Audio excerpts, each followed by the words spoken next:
بەناوی خوای بەخشندەی میهرەبان بینەران و بیسەرانی خۆشەویستی کەناڵی ئاسمانی پەیام لە هەرگوێگەن جوانترین و خۆشەویستترین سڵاوتان لێبێ و ئەم کاتەوە هەموو کاتێکتان باش. من ڕیاز کاکە مەحموود بە یارمەتی هاوکارانم ئەڵقەیەکی نوێی بەرنامەی باس و خواستان پێشکەشەکەم و لە باس و خواستی ئەمڕۆماندا باس لەوە دەکەین چۆن لە پێشوازی مانگی پیرۆزی ڕەمەزان دابین. بێگومان بەنسبەت تەواوی موسڵمانانەوە بە گەنج و پیر و نیشتەجێ و ڕێبوار و نەخۆش و لەشساغ و گەورە و بچووک و ژن و پیاوە مانگی پیرۆزی ڕەمەزان یەکێکە لە گەورەترین و جوانترین و کاریگەرترین وێستگەکانی ژیانی موسڵمان کە تێیدا بتوانێت خوای گەورە لە خۆی ڕازی بکە و باری گوناه و مەعسیەتەکانی کەم بکاتەوە و لایان بە. مانگی پیرۆزی ڕەمەزان یەکێکە لەو مانگە پیرۆزانەی کە تێیدا خوای گەورە کۆمەڵێ فەزڵ و بەخش و گەورەی بە مانگە بەخشیوە کە لە هیچ کاتێکی دیکەدا پێی نەبەخشیوە. بۆیە هەمیشە پێشینی ئەم ئومەتە سەلەفی ساڵح پیاوچاکانی ئەم ئومەتە بە خێر و خۆشی یا بە جۆرێ لە دڵخۆشی پێشوازیان لە مانگی پیرۆزی ڕەمەزان کردووە و بە میوانێکی ئازیزیان زانیوە، چونکە دڵنیا بوون مانگی پیرۆزی ڕەمەزان لای خوای گەورە هێندە ڕێز لەگیراوە کە خوای گەورە لە سەرلەبەری گوناهەکانی مرۆڤی موسڵمان خۆش دەبێ بە مەرجێ بە دڵسۆزی و ئیخلاسەوە بگەڕێتەوە لای خوای گەورە و ڕێزێکی شایستە لەم مانگە پیرۆزە بگرێ. ئەوە تا لە سیرەدا دەبیستین یا بۆمان دەگێڕێتەوە کەوا هاوڵانی پێغەمبەری خوا صلی الله علیه وسلم 6 مانگ بەر لە مانگی پیرۆزی ڕەمەزان هەمیشە دوعایان کردووە خوایە بمانگەێنە بە ڕەمەزان، اللهم بلغنا ڕەمەضان، واتە هەمیشە لە پێشوازی ڕەمەزان دابوون. 6 مانگی پاش ڕەمەزانیش بەردەوام دوعایان کردووە خوایە لە مانگی ڕەمەزان لە کار و چاکەکانی لە پاداشتەکەی لە خێر و خێراتەکەی لە گەورەیەکەی لێمان خۆش بوو بیت و بە نسیبمانت کردبێ. بۆیە 6 مانگ داواکردن بەوەی کە بگەیتە ڕەمەزان ئەمە جۆرێکە لە جۆرەکانی پەرستش و جۆرێکە لە جۆرەکانی پێشوازیکردن. لە ئێستادا ئێمە چەند ڕۆژێکی دیکە دەکەوینە نێو مانگی پڕخێر و خۆشی ڕەمەزانەوە، چۆن ئێمە پێشوازیەکی شایان بەو مانگە پیرۆزە بکەین کاتێککە ئەزانین خوای گەورە ئەم میوانە ئازیزەی وەکو یەکێک لە قەدر لێگیراوترین میوانەکانی خۆی ڕەوانەی لای ئێمە کردووە، ئێمە وەکو موسڵمان چۆن لە پێشوازی دابین. ئایا لە پێشوازی ڕەمەزان بووندا لەوەی کە لە ئێمە لە ڕەمەزاندا لە پێشوازی ئەم مانگەدا بین تا بە خۆراک و ڕازاندنەوەی ماڵەکانمان و کۆمەڵێ باقوبریقی ترە بێت، یا چۆن چۆنیە یا ئەو شێوازە دروستە کامەیە کە هاوڵانی پێغەمبەری خوا و سەلەفی ئەم ئومەتە لە پێشوازی مانگی پیرۆزی ڕەمەزاندا بوون. ئێمە کە لە ئێستادا لە بەردەم مانگی پیرۆزی ڕەمەزانداین، لە بەردەم دەواازەی مانگی پڕخێر و خۆشی ڕەمەزانداین و چەند ڕۆژێکی دیکە دەرگای ڕەحمەت و لێخۆشبوون و میهرەبانی و سۆز و فێنکی دەرونی ئەم مانگەمان بەڕوودا دەکرێتەوە، چۆن هەر لە ئێستادا وەکو میوانێکی ڕۆحسووگ لە خۆمانی بگرین پێشوازیەکی شاوی لێ بکەین بۆ ئەوەی لە کۆتایی ڕەمەزانەوە بیرمان نەکەوێتەوە بڵێن خۆزگا لە سەرەتاوە بەو شێوەیەمان کردایە کە شیاوی ئەم مانگە پیرۆزە بووە. لەگەڵ میوانەکەم زۆر بەڕێز مامۆستا ئیبراهیم کەرکووکی کە لە ستۆدیۆکانمان لە شاری هەولێر میوانی بەرنامەی ڕۆی باس و خواست دەبێت باس لەوە دەکەین کە چۆن بە شێوازێکی شیا و دروست پێشوازی لەم مانگە بکەین و وەکو ئەڵێ گەورەترین ڕێز و خۆشەویستی و ئامادەگی دەرونی و جەستەی خۆمانی بۆ تەرخام بکەین سابەڵک و خوای گەورە ئەم مانگە بکاتە مایەی لێخۆشبوون و بەزەیی و بە کەمبوونەوەی گوناهەکانمان و خوای گەورە بیکاتە نسیبی هەموو لایەک. مامۆستا گیان سڵاوی خوای گەورەت لێبێ و سوپاس بۆ ئامادەبوونت. سڵاوی خوای پەروەردیگار لە هەموو ئومەتی پێغەمبەری خوا صلی الله علیه وسلم بە تایبەتیش لە بەڕێستان و هەموو موسڵمانانی کوردستانی خۆشەویستمان خوای گەورە پاداشتی بە خێرتانداتەوە. زۆر سپاس دەکەم مامۆستا گیان. پێم خۆشە بزانم پێشینی ئەم ئومەتە تەنانەت لە سەردەمی چەرخی پێغەمبەری خوا صلی الله علیه وسلم هاوڵانی وە پاشتر چۆن ئەوان لە پێشوازی ڕەمەزاندا بوون، با بزانین ئێمە لە گۆشەنیگای ئەوانەوە یام لە وردبوونەوە لە ژیان و سیرەی ئەو بەڕێزانەوە ئێمەش چۆن چۆنی بە شێوازێکی دروست لە پێشوازی ڕەمەزانی پیرۆز دابین. بسم الله الرحمن الرحيم الحمد لله رب العالمين والصلاة والسلام على رسوله الأمين وآله وصحبه ومن صار على شريعته إلى يوم القيامة والدين. سپاس و ستایش بۆ پەروەردیگاری باڵادەست تەمەنی پێداوین هەتا چەند سەعاتێک و چەند ڕۆژێکی کەم ماوە بگەینەوە بە مانگی ڕەمەزانی پیرۆست لە خوای پەروەردیگار لە سەرەتایە دەپاڕینەوە بە ناوە جوانەکان و ئەسما و سفاتە بەرزەکانی هەموو لایەکمان بگەێنێتەوە بە مانگی پڕخێر و بەرەکەتی مانگی ڕەمەزان و ئاسانکاریمان بۆ بکات لە بۆ هەموو کارە جوانەکانی ئەم مانگە. بەڕاستی جێگای دڵخۆشیە ئێمە ئێستاکانە لە بەردەمی کردنەوەی گەورەترین زانکۆی پەروەردەیی،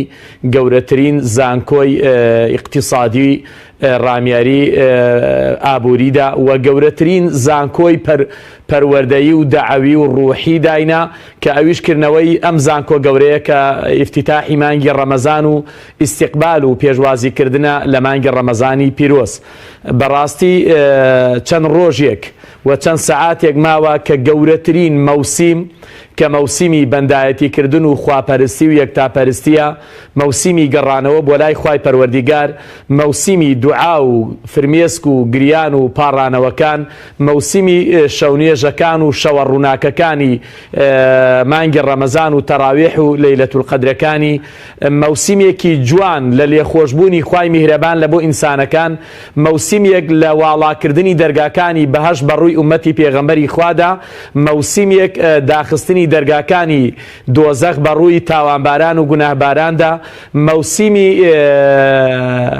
دەستواڵاکردن و ئیحسان و سەدەقە و خێر و چاکە بەڕووی هەژار و نەداراندا، مەوسیم و مانگی کۆت و زنجیرکردنی شەیاطین و خراپەکاری و کەمبوونەوەی گوناه و تاوان لە بەردەمی ئێمەدایە. بەڕاستی مادام ئەم مەوسیمە، مادام ئەم مانگە پیرۆزە، مادام ئەم مانگەی کە هەموو سانیەکانی و هەموو ساعاتەکانی و شەو و ڕۆژەکانی یەک لە یەک پیرۆسترە لە ڕۆژی یەکەمەوە هەتا کۆتا ڕۆژی بەم گەورەیەوە بێ، بەم پیرۆزیەوە بێ، بەم ڕێز و حرمەتەوە بێ، بەڕاستی شایستەی پێشوازیەکی گەورەیە. بەڵام ئێمەی مسلمان بابزانین چۆن پێشوازی لە مانگی ڕەمەزانی پیرۆز بکەین. وەکو ئاماژەت پێدا پێشوازیکردن لە مانگی ڕەمەزانی پیرۆز بە چی دەکرێ؟ ئێمە لە ئەسنای بەرنامەکەی تیشک دەخەینە سەر یەکیەکەی ئەو خاڵانی کە پێویستە ئێمە پێشوازیان لێکەین. یەکەم شت بەڕاستی کە پێشوازیکردن لە مانگێکی ئەوها گەورە کە مەمانگی قورئانە، مانگی فورقانە، مانگی جیابوونەوەی باتیل و حەقە، مانگێکە کە خوای پەروەردیگار کۆتا پەیامی خۆی کە پەیامی قورئانە لە بۆ مرۆڤایەتی تێدا دای بەزاندووە و کۆتا پێغەمبەری خوای پەروەردیگار بە کۆتا پەیامەوە موژدەی هێنانەوەی پەیامی ئاسمانی بۆمان هێناوە. ئێمە چۆن پێشوازی لەم مانگە بکەین؟ خاڵی یەکەم لە پێشوازیکردنی گەورەی ئەم مانگە پیرۆزەیە سووربوونی ئێمەیە، الحرص على البلوغ، الحرص الكبير على البلوغ بهذا الشهر الكريم والشهر المبارك. بەڕاستی دەبێ ئێمەی مسلمان سوور بین، زۆر سوور بین، حەریص بین لەسەر ئەوەی کە خوای پەروەردیگار دوعا بکەین و بپاڕینەوە بمانگەیەنیە بە ئەم مانگە پیرۆزە. وەکو ئاماژەت پێکرد کە زانایان و عولەما و سەلەفی ئومەتی ئیسلام لە ڕابردووان نەکرد چەند ڕۆژێک و چەند مانگێک لە شەعبان و ڕەجەبا بگرە 6 مانگ بەر لە هاتنەوەی مانگی ڕەمەزان دوعایان کردووە خوای پەروەردیگار تەمەنمان پێ بدە و اللهم بلغنا ڕەمەضان. خوایە گیان جارێکی دیکە خەرمانی تەمەنی کردەوەکانی ئێمە تەسلیمی ڕەمەزان بکەوە، جارێکی دیکە گوناه و تاوانەکانی ئێمە تەسلیمی پاگونەوەی لێخۆشبوون و لێبوردەیی مانگی ڕەمەزان بکەوە، جارێکی دیکە یازدەبراکەی یوسف تەسلیمی یوسفێکی میهرەبان بکەوە کە مانگی ڕەمەزانە، وەکو یوسف ئاسا لە بۆ براکانی کە لێخۆشبوونی پێ بەڕاستی ڕەمەزانیش وەکو یوسف ئاسا وەکو پێغەمبەرێکی میهرەبان مانگێکە لێخۆشبوونی بۆ گوناهەکانی ئێمە پێ. بۆیە ئێمە دەبێت دوعا بکەین و بپاڕینەوە دڵخۆش بین بەوەی کە خوای پەروەردیگار بمانگێنێتەوە مانگی ڕەمەزان. خاڵی دووەم ئەگەر لەسەریدا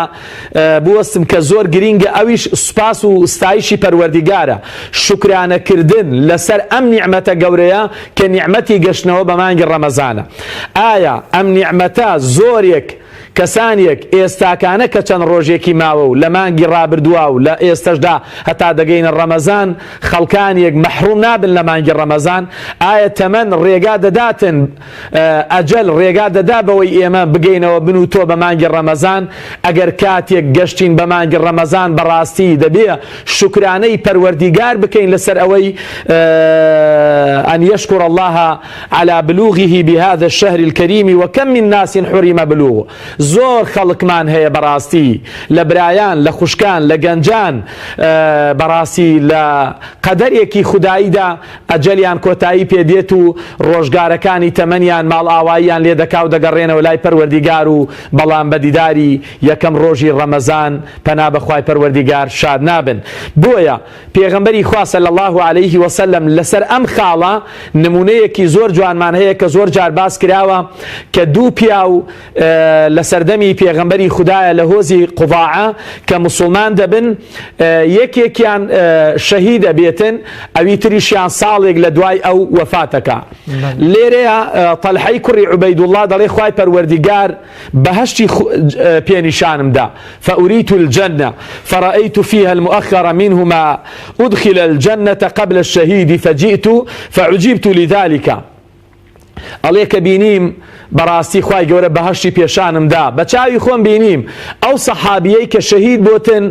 لە دوای ئەو سەحابیەی کە ساڵێک لە دوای ئەو وەفاتی کردووە بە مردنی خۆی مردووە ئەو لە ساڵێک لە دواتر ئەڕاتە بەهەشتی خوای پەروەردیگارەوە. ئەمە سەحابەی پێغەمبەری خوایە خەوی بینیوە بە دوو سەحابەی پێغەمبەری خواوە یەکێکیان شەهیدە ئەوی ترشیان ساڵێک لە دوای ئەو بەڵام ئەڵێ زۆرم پێسەیر بوو لەبەرچی ئەمیان لە پێش ئەو دەڕاتە بەهەشتی خوای پەروەردیگارەوە کە پێویستە ئێمە لێرەیە شکرانە بکەین بەڕاستی لێرەیە جێگای شکرانەیە کاتێک کە دەگەیتەوە مانگی ڕەمەزان ساڵێکی تر لە تەمەنی تۆ لە مانگی ڕەمەزان بە جوانی عیبادەت و بەندایەتی تێدا دەکەی. ئەڵێ من شاتمە خزمەت پێغەمبەری خوا پێم گوت ئەی پێغەمبەری خوا صلی الله علیه وسلم لەبەرچی وایە پێغەمبەری خوا فەرمووی ئەلەیس قەد صام رەمەضان بعده رەمەضان وصلى 6000 ركعة ئایا ئەو بەڕاستی لە دوای ئەو یەکسەر پێغەمبەری خوا دەفەرمێ مانگێکی ڕەمەزان بە ڕۆژوو نەبووە واتە ساڵێکی تر مانگی ڕەمەزانی تێدا بە ڕۆژوو بوو و 6000 ڕکات نوێژی تێدا کردووە. سبحان الله 6000 ڕکات نوێژ سەحابەیەکی پێغەمبەری خوا صلی الله علیه وسلم بیکاتن بە خوشوع و خضوع و خۆشەویستیەوە سەر لە سەجدەدا بنیە. ئەگەر پێغەمبەری خوا بڵێتن دوو ڕکات نوێژ ڕەکعەتانی خەیر من الدنيا وما فيهما تەنها دوو ڕکات نوێژی بەیانی چاتر بێت لە دنیا و لەوەی کە تێیدا هەیە ئەی دەبێتن بەڕاستی چۆن 6000 ڕکات نوێژ لە دەفتەری کردەوەکانی ئەم سەحابێ بەڕێزەیە و تۆمارکردنی مانگێکی ڕەمەزانیش ئەبێت چه ئەجر و پاداشتێک و پلەیەکی پێبەرزکرا بێتەوە. بۆیە بەڕاستی دەبێت ئێمەی موسڵمان شکرانەی خوای پەروەردیگار بکەین ئەو هەموو گوناهەی هەمانە لە بۆ ئەوەی مانگی ڕەمەزان بێت و خاوێنی بکاتەوە و جارێکی دیکە بە پاکی و بە خاوێنی لەگەڵ مانگی ڕەمەزانە بچینە دەرەوە. ئەمە جێگای سوپاس و ستایشی پەروەردیگارە بەڕاستی پێویستە سوپاسی لەسەر بکەین. بەڵێ مامۆستا بۆچی پێویستە ئێمە لە پێشوازی مانگی پیرۆزی ڕەمەزان دابین یان بۆچی ینی ڕەمەزان ئەم پێشوازیکردنەی ئێمەی بۆ چییە بۆچی پێویستە مرۆڤەکان بەر لە هاتنی ڕەمەزان جۆرێ لە ئامادەیی و هۆشیاریان تێدا بێت کە یەکێک لە میوانە ئازیزەکانیان بەرەو ڕوویان دێت. بەڵێ بەتەکید ئەوە لە پەیامی پێغەمبەری خوایە صلی الله علیه وسلم بۆمان دەردەکەوێ کە پێغەمبەری پێشەوا مامۆستا و ڕابەر و ئەمینمان لەگەڵ هاتنەوەی مانگی ڕەمەزانە خۆشحاڵی دەردەبڕی فەڕەح و سروورێکی زۆری دەردەبڕی. پێغەمبەری خوا موژدەی دەدا موژدەی ڕاگەیانیەکی زۆر گەورە وەکو بشرا بەشارەتێکی گەورە بە ئومەتی پێغەمبەری خوای دەدا و دەیفەرموو قەد جاءەکم ڕەمەضان شەهڕ مبارەک. پێغەمبەری خوا دەیفەرموو ئەوە ڕەمەضان هاتەوە مانگێکی مبارەکی پیرۆزە ئیفتەرەض الله عەلەیکم صیامەه خوای پەروەردیگار ڕۆژۆکەی تێدا فەرز کردووە لەسەرتان تفتح فيه أبواب الجنان وتغلق فيه أبواب الجحيم وتغل فيه الشياطين فيه ليلة القدر خير من 1000 شهر من حرم خيرها فقد حرم رواه أحمد. بەڵێ بەڕاستی ئەگەر تەمەشای فەرمودەکەی پێغەمبەری خوا بکەین لێورد بینەوە لە خزمەتی دابین زۆر بە جوانی وڵامەکەی جەنابەتمان بەدەست دەکەوێتن. بۆچی پێویستە ئێمە لە پێشوازی ڕەمەزان دابین بۆچی پێویستە ئەوەندە خۆشحاڵ بین بە هاتەوەی مانگی ڕەمەزان ئەی ئەوەتە پێغەمبەری خوا پێخاوەنی تاکە گوناهێک نێ پێغەمبەری خوا چەند خۆشحاڵە. پێغەمبەری خوا دەفەرمێ قەد جاءەکم شەهڕ ڕەمەضان ئەوە مانگی ڕەمەزان هاتەوە مانگی مبارەک مانگێک پڕ لە بەرەکەت و خێر و خۆشیە. ئەو مانگەی پێغەمبەری خوا ناوی لێناوە مانگی واڵاکردنی دەرگاکانی بەهەشت دەیتوخوا بۆ جێگای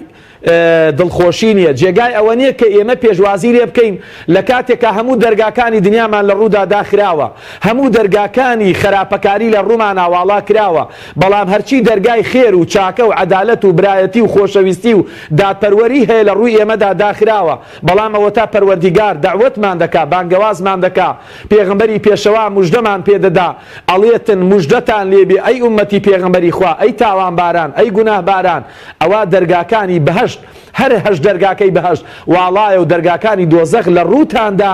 داخراوە دەی چی لەوە گەورەترە چی لەو موژدەیە خۆشترە پێغەمبەری خوا پێمانە فەرمێ مانگێک ئێوە دەڕۆنە دەورەیەکەوە ئەو دەورەیە هەر کەسێک لەم دەورەیەدا بەشدار بکاتن هەر کەسێ لەم زانکۆیەدا قوتابی بێ هەر کەسێ لێرەدا مامۆستا بێ هەر کەسێ لێرەدا تەڵەبە بێ و بخوێنێ بەڕاستی واللهی پێغەمبەری خوا دەفەرمێ دەرگاکانی بەهەشتی لە بەردەماواڵایە واتە ئەگەر تۆ بمری هەر ڕۆژێک لە ڕۆژەکانی ڕەمەزان کۆتایی تەمەنی تۆ ئەجەلی تۆ لەگەڵ ڕەمەزاندا بێ ئەچیتە ناو بەهەشتی خوای پەروەردیگارەوە ئینشاء الله وە لە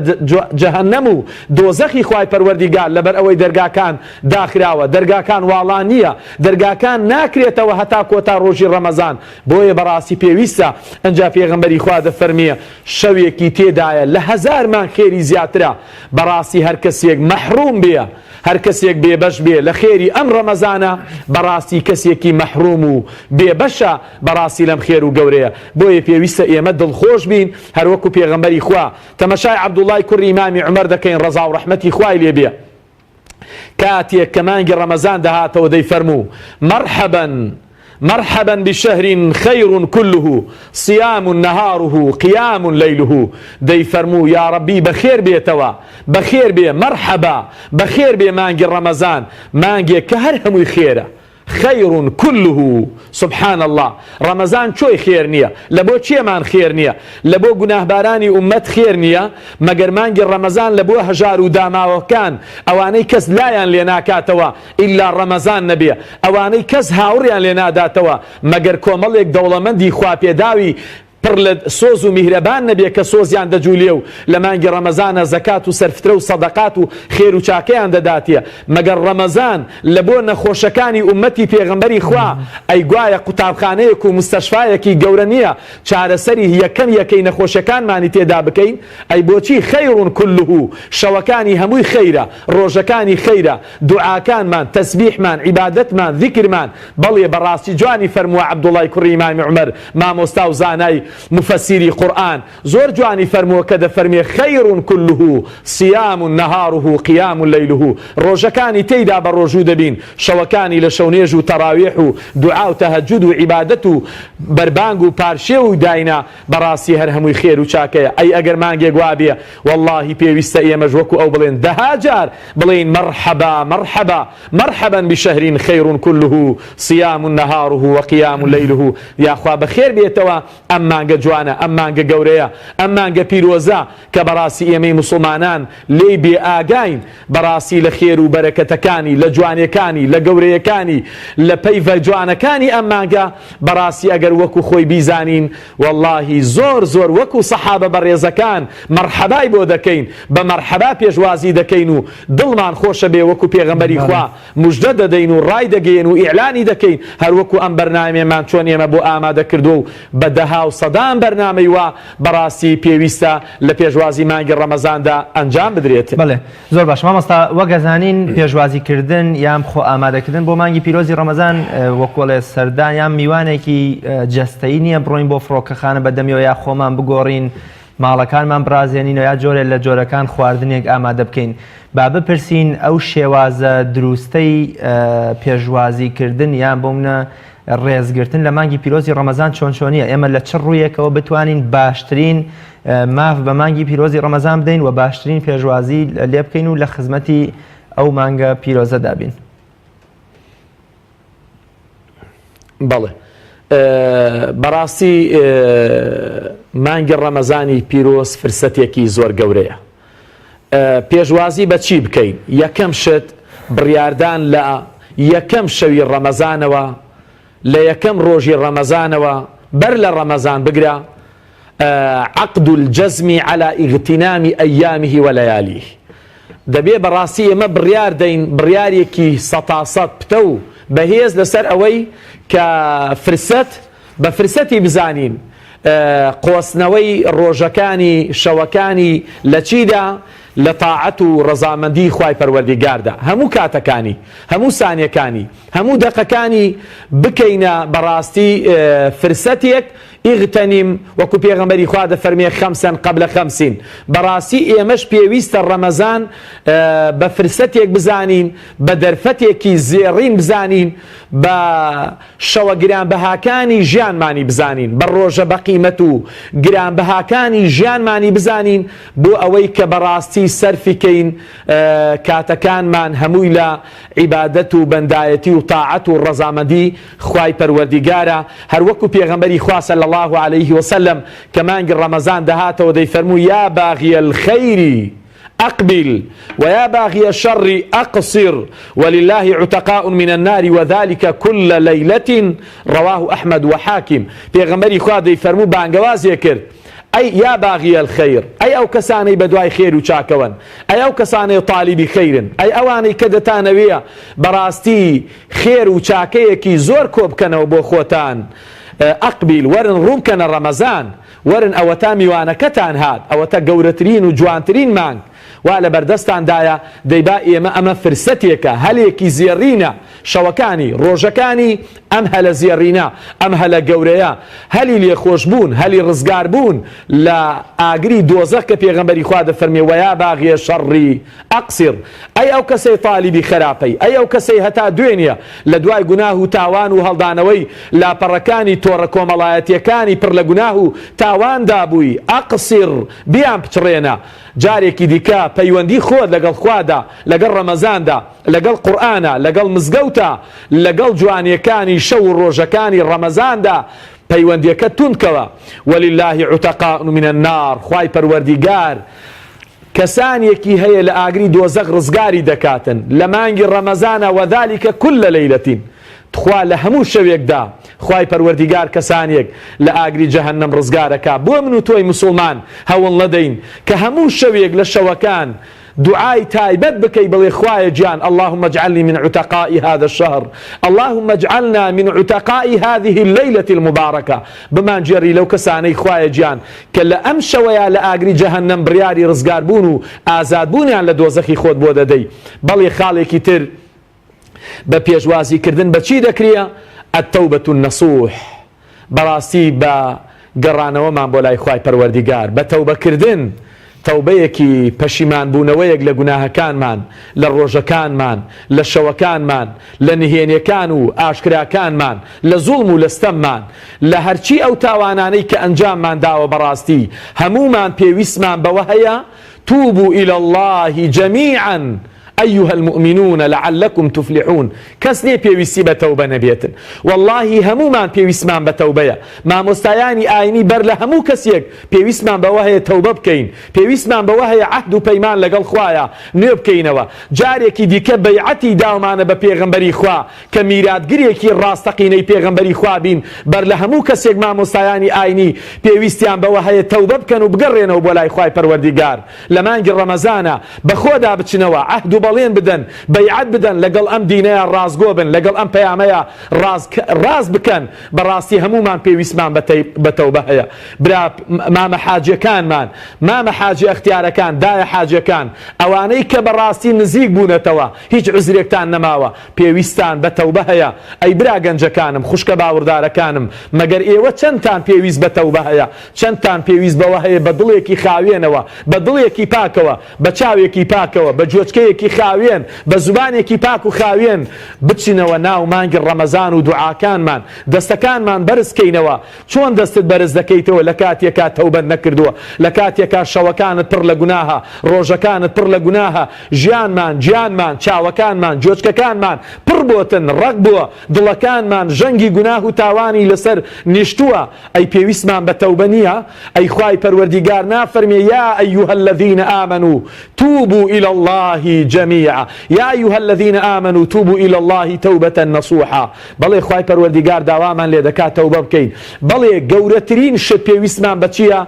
بوي براستي توبيكي خالصانا صادقانا نصوحانا دل سوزانا لبو خواهي پروردگار راز گويانا لقل خواه پیغمبر و پیام و شريعت و منهجكيا توبة بكين وكو خواهي پروردگار دفرميه بله مامۆستا تا ئێستاش بێگومان مانگی پیرۆزی ڕەمەزان یەکێک لە حیکمەتەکانی دانانی ئەوەیە کە یەکسانی لە نێوان مرۆڤەکاندا دروست دەکات کەسە تێرەکان کەسە دەوڵەمەندەکان وەکو لە هۆشێکیان بەبەردا دێتەوە و ئاگایان لە برسێتی و نەبوونی و چەرمەسەری هەژارەکان دەبێت و تا ڕادەیەک بۆ نمونە مانگی پیرۆزی ڕەمەزان دەیەوێت هاوسەنگیەک لە نێوان خواردن و جۆری خواردن و کاتی خواردنی مرۆڤەکان بەبێ جیاوازی ڕەگەز و پلەپایی کۆمەڵایەتی و چینایەتی دروست بکە. پێشوازیکردن لە ڕەمەزان تا ئێستش لە نێو مسلماناندا بە جۆرێک لە جۆرەکان خۆی لە ئامادەکردنی کۆمەڵی خواردنی زۆر هەر لە پێش ڕەمەزانەوە مجەمیدە و سەلاجەکەی پڕ دەکات لە کۆمەڵی خواردنی زۆر یان تەنانەت هیچ ئێوارەیەکی ڕەمەزان سفرەکەی بەبێت چەوری و دوو چێشتە و ئەم شتە نابێ. واتە ئەگەر لە نیوە ڕۆبەیانی داوەکو هەژارەکە بژی ئەوە لە ئێوارەدا دەچێتەوە قاڵبی ئەشرافیەت و جۆرێ لە جۆرەکان قاڵبی زیادە ڕەویکردن کە ڕەمەزانی پیرۆز دژی ئەمانەیە. تا چەند ئێمە لەو تێگەشتنە هەڵەیەت خۆمان بپارێزین کە پێمان وابێ پێشوازیکردنێکی دروست لە ڕەمەزان بریتە لە بەکۆڵێ خەزمکردنی کۆمەڵی خواردنی زۆر یا ڕازاندنەوەی ناوماڵەکانمان و ستایلی ناوماڵەکانمان بگۆڕین. بەڵێ بەڕاستی زۆر جوانە پێشوازیکردن لە مانگی ڕەمەزان بەڕازاندنەوەی ماڵەکان و پڕکردنی سەلاجە و مجەمیدەکان لە خواردنی جۆراوجۆر و ئەنواع شت بەمە ناکرێتن. بەڕاستی ئەمە پێچەوانەی تێگەشتنە لە پەیامێکی جوانی ڕەمەزان کە ڕەمەزان یەکێک لەو پەیامە جوانانەی پێێتی وەکو وتت پەیامی یەکسانیە، پەیامی هەستکردنە بەوەی کە بەڕاستی جارێکی دیکە چۆن لە نوێژەکانمان لە تەراویحەکانمانە دەوڵەمەند و فەقیر و مامۆستا و دکتۆر و هەمومان دێینە یەک ڕیزەوە لە ڕیزێکی نوێژا دەوەستین و لە تەراویح ئاسەر لە سەجدەیەدا دەنین و یەکسانین بە شەو بە ڕۆژوینە وەکو یەک برسینە بە شەویش هەمومان لە تەراویحەکان داینە. پێویستە بەڕاستی ئێمە ئەو دەستەواژەیە ڕاستکەینەوە، ئەو تێگەشتنە هەڵەیە ڕاستکەینەوە بەوەی کە ڕەمەزان بەڕاستی دەورەیەکی سیحی و تەندروستی گەورەیە و دەورەیەکی اقتصادیشە. بەڕاستی ئەم ئیسلامە ئێمە فێر دەکاتن بەڕاستی تۆی مسلمان کە جەمێک خۆراکت وەکو هەژارەکان تەرک کردووە وازت هێناوە و خۆت لە خواردن و خواردنەوە جوان و خۆشەکان و بەلەزەتەکان گرتوتەوە، بەڕاستی دەبێتن لە ئێوارەشدا لە کاتێک دەچیتە سەر سفرە و خوانی بەربانگەوە لەو کاتەیە کە دوعای لێ قبولبوون و دوعای لێ خۆشبوون و دوعای گیرابوون لە پەروەردیگارت دەکەی، دەبێت بیری هەژارەکانت کەوێتەوە، بیری ئەو ماڵانەش بکەیتەوە کە سفرەکانیان ئێستاکانە بەتاڵە یان سفرەکانیان غەیری ئاو قەسپێک نەبێ لە سەری دانیە یان چاویان لەوەیە بگرە کەسانێکیش دەنکە خورما و چەند چیلۆیەکی قەسپی جوانیشیان بۆ ببە کە ئەوان پارشیوەکانیان و بەربانگەکانیانی پێ بکەنەوە. بەڕاستی دەبێت ئێمەی مسلمان لێرەیە فێرمان بکاتن وەکو یوسف پێغەمبەر سەلات و سەلامی خوای لەسەر بێ، کاتێک کە دەوڵەمەندیش بوو کە خەزیێنەی میسری لەبەردەستا بوو، ئەو وەزیری مالیە بوو لە میسرا، بەڵام زۆر بە ڕۆژوو دەبوو لەبەرچی لەبەر ئەوەی کە بەڕاستی هەژارانی لەبیر نەچێتن، لەبەر ئەوەی ئەو زگە برسیانەی لەبیر نەچێتەوە. پێویستە دەوڵەمەندەکان و خواپێداوان و مسلمانانیش سەرسفرەکانیان ئەوەندە قەڵەباڵغ نەکەن کە هەژاریانیان لەبیر چێتەوە. ئەگەر قەڵەباڵغشی بکەن بەڕاستی ویژدانی زیندوی خۆیان مرتاح بکەن بەوەی کە بەڕاستی بە دەوریانە لە گەڕەکەکەیدا لە گوندەکەیدا لە شوێنەکەیدا چ کەسانێکی هەژار و فەقیر و هەتی و بێباوک دەبینێ و بیستێت و هەستی پێدەکا بەڕاستی ڕۆژانە وەکو ببێتە بایەکی شەماڵ وەکو پێغەمبەر ئاسا سەلات و سەلامی خوای لەسەر بیە کە لە مانگی ڕەمەزانە دەهات پێغەمبەری خوا ئەوەندە سەریع دەبوو دەستی خێر و چاکەکانی دەستی عەتا و بەخشینەکانی وەکو بایەکی سەریع و وەکو بایەکی شەماڵ دەهات و دەڕۆیی بوو ئەوەی هەر ماڵێک هەر هەژارێک هەر فەقیرێک لە کوچە و کۆڵانەکانی شاری مەدینەیە ئەگەر بەربانگی ئێوارە و پارشیوی نەبێتن بتوانێت زاد و زەخیرە و خۆراک و شتێکی ئەو کاتەی خۆی بگەێنێتە دەستی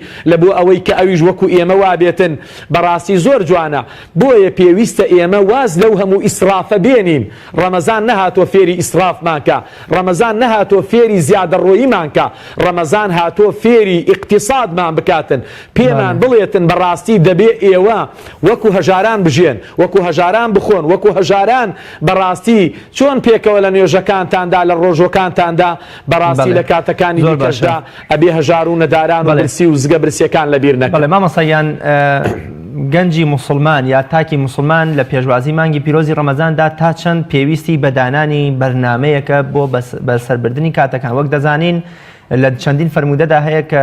وەکوڵێ خێرێک ئەگەر لە کاتی دیکەدا یەک بەدەبێ ئەوە لە ڕەمەزانی پیرۆزدا یەک بە 700 واتە بەڕێکردنی کاتەکانیشمان بە قورئان خوێندن و تەراویح و کۆمەڵێشتی خێریان بۆ خوێندنەوەی تەفسیر و کۆمەڵێک کتێبی سوودبەخش ئەمانەش خێر و چاکەکانیان وەکوڵێ بەدەوز یەک بە 100 و یەک بە 700 زیاترە بێ ئینشاءڵڵا. چۆن ئێمە بەرنمەیەکی دروست هەر لە یەکەم ڕۆژی ڕەمەزانی پیرۆزەوە دابنین بۆ ئەوەی کاتەکانمان کەمتر بە سەیری زنجیرە دراماکان و تەلەڤیزیۆن و غەیبەت و چوونە دەرەوە و هەواڵی سیاسی و شتی نائومێدکار بەسەر ببین. ئایا پێویستمان بە دانانی بەرنامە و خشتەیەکی کات بەسەربردن هەیە لە ڕەمەزاندا یا هەراوە عەشوایی ڕۆژێ قورئان بخوێنین دوو ڕۆژ وازی لێبین ڕۆژێ بچین بۆ تەراویح هەفتەیە نەچین و بەو شێوەیە؟ بەڵێ بەڕاستی زۆر زۆر گرینگە و زۆر زەرورە ئینسانی مسلمان ئینسانی عاقڵ و مثەقەف و ژیر کەسی خوێنەوار و تێگەشت و ئەم ئیسلامە ئێمە هەمووی تەنظیمە هەمووی بەرنامەیە فەوزا و بێسەروبەری تێدا نییە لەبەر ئەوە ئێمە هیچ کارێک سەر لەبەری ئەو ئیسلامە هەر هەمووی تەنظیم و ڕێخستنە لەبەر ئەوە هیچ شتێکمان نییە بە ڕەمەکی و بەبێ بەرنامەیی بڕواتە ڕێوە لەبەر ئەوە پێویستە هەموو تاکێک و بە تایبەتیش براگەنجەکانمان خوشکە باوەڕدارەکانمان زیاتر لە مانگی ڕەمەزاندا بەرنمەیەکی تۆکمە لە بۆ ڕۆژەکان و لە بۆ شەوەکان دابنێن وەکو وتت لەبەر ئەوەی کاتەکانی ساعاتە زیێڕینەکانی شەو و ڕۆژە بەرەکەت و خێرەکانی ئەم مانگەمان لەدەست دەچێ چی بکەین باشە بەڵێ ئەبواب الخەیری فیه کەثیر یعنی دەرگاکانی خێر لە مانگی ڕەمەزاندا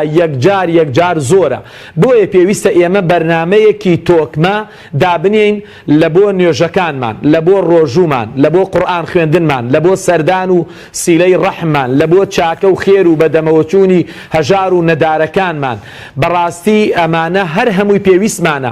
چۆن لە سەرەتا لە یەکەم ئێوارەدا کە دەست پێ دەکەی بەچی بە خزمەت چوونە خزمەتی قورئانەوە ئەمن ئامۆژگاری برایانم خوشکانی باوەڕدارم هەمومان دەکەین بەڕاستی زیاتر مطالعە خارجیەکان مطالعاتی ئەملاولا شتی زیاد هەڵبگرین بابیان هێنین وەکو ئیمامی شافعی ئاسا وەکو عولەما و سەلەفی ئومەت بچینەوە خزمەتی قورئان ئەم قورئانەی کە گەورەی ڕەمەزانیش بەم قورئانەوەیە ئەم قورئانەی کە پەیامی ئێمەیە کە بەرنامەی ژیانی ئێمەیە کە مەنهەجی ئێمەیە کە بەهۆی لادانی ئێمە لەم قورئانەوە دوورکەوتنەوەمان لە بەرنامەی ژیانمانەوە ژیانمان پڕ بۆ لە نەهامەتی لە نەکبەتی لە ناخۆشی لە دەردەسەری لە زوڵم لە توانەوە لە ئەو هەمووستەمەی کە هەیە بۆیە پێویستە ئێمە لە یەگەڵ یەکەم شەوا بچینەوە خزمەتی قورئان لاپەڕەکانی قورئان هەڵدەینەوە عەهد و پەیمان و بەیعەت لەگەڵ مەنهەجەکەمانە نوێکەینەوە بڵێن ڕەضینا بالقورئانی حەکەمەن و ئیمامە ڕازی بین کە ئەم قورئانە مامۆستامان بێ مەنهەجمان بێ حەکەممان بێ ئیمام و دەستورمان بێ بەڵێ شەوەکانمان ڕۆژەکانمان ختمەکانی قورئانت زیاد کە ئەگەر پارەکە 2 ئەمساڵ بیکە بە 3 بیکە بە 4 بیکە بە 5 زیادی کە وەکو پیاوێک کە لە مزگەوتێکە زۆر جار دەبینی دەختم دەکا لە مانگی ڕەمەزانە بۆ برا گەنجێکمان ناتوانیە قورئانێک جار وایە یەک جار ختمی قورئان ناکات جێگای داخە بەڕاستی پێویستە ئێمە زۆربەی کاتەکانمان لە مانگی ڕەمەزان عاداتی عولەمای ئومەت و سەلەفی ساڵح وابوونە بەڕاستی وازیان لە زۆربەی عیلم و زانستەکان هێناوە و هاتوونەتەوە خزمەتی قورئان بە حیفزەوە بە تێگەشتنەوە بە تەدەبورەوە بە مراجعەیەوە بە ذیکرەوە هەموو کاتەکانمان زۆربەی کاتەکانمان با بدەین بە قورئان چونکە ئەم مانگە مانگی قورئانە مانگی دابەزینی قورئانە بەڕاستی ئێمە لە قورئان حاڵی نەبووینە تێنەگەشتوینە پێویستمان پێیەتی قورآن لە قیامەتیش لەگەڵماندایە سێبەری سەرسەرتە بەقەڕە و ئالی عیمران پەڵە هەورێکی سێبەرێکی گەورەن لە مەیدانی مەحشەرە لەسەر سەری من و تۆیە پێویستمان بەم قورآنە هەیە چۆن لە دنیاە بۆ تەنزیمی حیاتی خۆمان و لە ناو قەبرەکانمان بۆ ڕووناکی و لە مەیدانی مەحشەر و لەسەر پردی سیرات پێویستمان بە قورآنە بەڕاستی بۆیە ئێمە جارێکی دیکە ئامۆژگاری برایانمان گەنجانمان خۆمان هەمومان پێویستە لە خزمەتی قورآن دابین ئەی چۆن کاتمان دابنین بۆ جەماعەتەکانمان وعد بدا لە بەوەی یەک نوێژێکی جەماعەتت لە غەیری مزگەوتان نەکەی یەک نوێژێک لە ماڵەوە ئەنجام نەدەی لا صلاة لجار المسجد إلا بالمسجد ئەو شارەی ئێمە پڕ لە مزگەوتە وڵاتی ئێمە پڕ لە مزگەوتە نوێژەکانمان هەمووی با سوور بین لەسەرەوەی بە جەماعەتا بێت تەڕاویحەکانت بکە ئەی نوێژی چێشتەنگا و نوێژە سونەتەکان هەموو ئەمانە بەڕاستی پێویستە بەرنامەی بۆ دابنین بە بەرنامەیەکی جوان بێ پارشیوەکانمان بەربانگمان سەردانمان خێر و چاکەکانمان دابشکەین هەر لە بەیانیەوە ئەوەن بەڵێ مامۆستاوە گەزانین سیلەی ڕوحم و پەیوەندی کۆمەڵایەتەکان لە ئیسلامدا بە چاوی ڕێز و پیرۆزیەوە سەیریان کراوە هەمیشە هانی مسلمان دراوە کە گۆشەگیرانە نەژی و هەمیشە لە هەوڵی زیندووکردنەوەی سیلەی ڕوحم و پەیوەندی کۆمەڵایەتەکاندا بێ بەڵام تا چەند لە مانگی پیرۆزی ڕەمەزاندا سنوورێک بۆ تەواوی پەیوەندی کۆمەڵایەتەکان دانین بە جۆرێک کە نەبێتە هۆی بێ ئاگابوونمان لە مانگی پیرۆزی ڕەمەزان زۆر جار دراوسی وا هەیە هەموو شەوی هەڵدەکتێتە سەر ماڵە دراوسەکەی و لە کاتێکە ئەم بەنیازە بچێ تەراویحەکانی لە مزگەوتدا بکە و زۆر جار تا 11 شەویش بەهۆی کورتی شەوگارەوە دادەنیشێ شەو نوێژ و قورئان خوێندنی خاوەن ماڵ وەکوڵێ دەفەوتێنێ ئێمە چۆن پێویستە لە مانگی پیرۆزی ڕەمەزاندا وەکوڵێ چاوێک بە پەیوەندی کۆمەڵایەتەکانمان بخشێنینەوە و هیچ نەبێ وەکوڵێ کەمتریان بکەینەوە لە پێناو ئەوەی کە ئێمە هەمیشە ئاگامان لە خوای گەورە بێ و عیبادەتەکان لە مانگی پیرۆزی ڕەمەزاندا ئەنجام بدەین چونکە مانگێکە دەرفەتێکی ترمان لەو شێوەیە لە هیچ مانگێکی دیکەدا دەست ناکەوێتەوە. بەڵێ مانگی ڕەمەزان و هەموو مانگەکانی تر بەڕاستی ئیسلام فێری ئێمەی کردووە لە ئادابی سەردان و زیارەت و سیلەی ڕەحم و پەیوەندیدا ئەگەر خزمت بێ ئەگەر جیران و دراوسێت بێ ئەگەر دۆست و برادرت بێ بەڕاستی جێگای داخە ئینسانی موسڵمان کات حیساب لە بۆ کات نەکا و حیساب لە بۆ دراوسەکەی نەکا و حیساب لە بۆ ئەوە نەکا کە بەڕاستی کاتێک کە دەتەوێت سەردان بکەی ئێستا کاتی سەردان نییە ئێستا کاتی پارشیوە ئێستاکانە کاتی بەربانگە ئێستاکانە کاتی گوێگرتنە لە وتاری مامۆستایەکی ئاینی لە نوێژی لە دوای نوێژی عەسردا یان ئێستاکانە کاتی حازرکردنی خواردن و خۆراکە لە بۆ ئێوارە یان ئێستا کاتی ئەنجامدانی نوێژی تەڕاویحە ئێستاکانە بەڕاستی بەڵێ زۆر جوانە پێویستە ئێمە مانگی ڕەمەزان تەنها نەڵێن وەکو کەسانێک مانگی بەڕێکردنی کاتەکان بێ مانگی بەڕێکردنی شەوەکان بێ ئەنجا بە سوالفە و قسەکردن و سەردان و دانیشتنی چەند سەعاتەی زۆر و زەبەلاح بەبێ ئیسفادە و بەبێ مەعنا بەڕاستی ئەمە پێی ناگوترێت سەردان و پێی ناگوترێت سیلەی ڕەحم ئەمە پێی دەگوترێت کات کوشتن ئەمە پێی دەگوترێت بەڕاستی توانەوە پێی دەگوترێتن بێ ئاگایی نەزانین بەرامبەر بەو مانگە پیرۆزە بەرامبەر بە ڕۆژەکانی بۆیە پێویستە ئینسانی موسڵمان بەڕاستی مراعاتی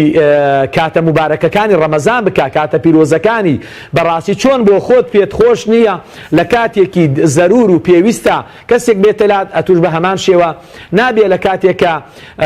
ئەو ئامادە نیە لەگەڵ توی دابنشێ یان خۆشحاڵ نییە یان پێی خۆش نییە بەڕاستی کاتی لێ دەگری هیچ نەبێ نوێژی تەڕاویحی کردووە هاتووەتەوە لە ماڵەوە دەیەوێت جوزئی قورئان بخوێنێ دەیەوێتن لەگەڵ منداڵەکانێ دابنیشێت و چەند ئامۆژگاریەکیان بکاتن بەڕاستی دەبێت کاتەکان یان زۆر کەم کەینەوە وەکوتت یان دەبێت لە کاتی زۆر گونجاو دابێتن و کاتێکی ئەگەر دەرچین کاتەکە گونجاو بێ و کاتێکی کەم بێ لە بۆ ئەوەی بەڕاستی کاتە زێڕینەکان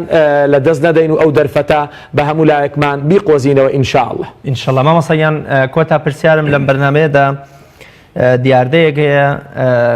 زۆربەی گەنجان حتا عایلەکان هەتا وەکو پارشێ و بە خەبەرن لە کاتێکە ئێمە دەزانین لە ئیسلامی پیرۆزدا پێغەمبەری خوا صلی الله علیه و سلم نەهی کردووە کە زۆر جار تەنانەت لە دوای نوێژی عیشاشەوە کە مرۆڤەکان بە خەبەر بن بەڵام هیچ نەبێ با مرۆڤەکان تا 11 شەو تا 12 بە خەبەر بن و کۆڵێ بخەون و پاشتر بە شەوق و تاسەیەکەوە هەڵسنەوە بۆ نوێژەکەیان و بۆ پارشێ بەڵام لە ئێستادا دەبینین خەڵک بە سەرقاڵبوون بە تۆڕە کۆمەڵایەتیەکان زۆر جا بە چوونە دەرەوە بە کۆبوونەوە لە کۆڵانەکاندا تا پارشێ و بەخەبەرن و زۆر جار غەیبەت و قسەی نەشیا و ئەو شتانەش دەکرێت و پاشتر دەخەون تا نزیکی 12 و 1 و 2 نیوەڕۆ. ئەمە ئایا ئەم دیاردەیە شتێکی دروستە؟ ئەمە جۆرێکە لە پێشوازیکردن لە ڕەمەزان یام چۆن ئێمە چارەسەری ئەم دیاردەیە بکەین ئەگەر ئیسلامی پیرۆز وەکڵێ بە چاوی ڕێزەوە سەیری ئەم دیاردەیە ناکات؟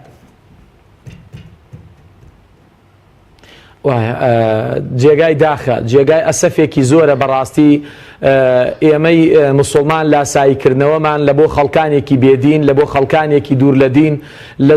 زۆربەی شتەکانمان وەکو پێغەمبەری خوا دەفەرمێ بە شوێنی جوولەکە و نەسارا و گاورەکان دادەڕۆن بست بە بست و باڵ بە باڵ. ئێمە بەڕاستی جێگای داخە بەهۆی ئەوەی بە حجەی ئەوەی کە شەوەکان کورد بووە یان شەو نەماوە یاخود ڕۆژەکان زۆر درێژە بە حجەی ئەوەی کە بەڕاستی ئێستا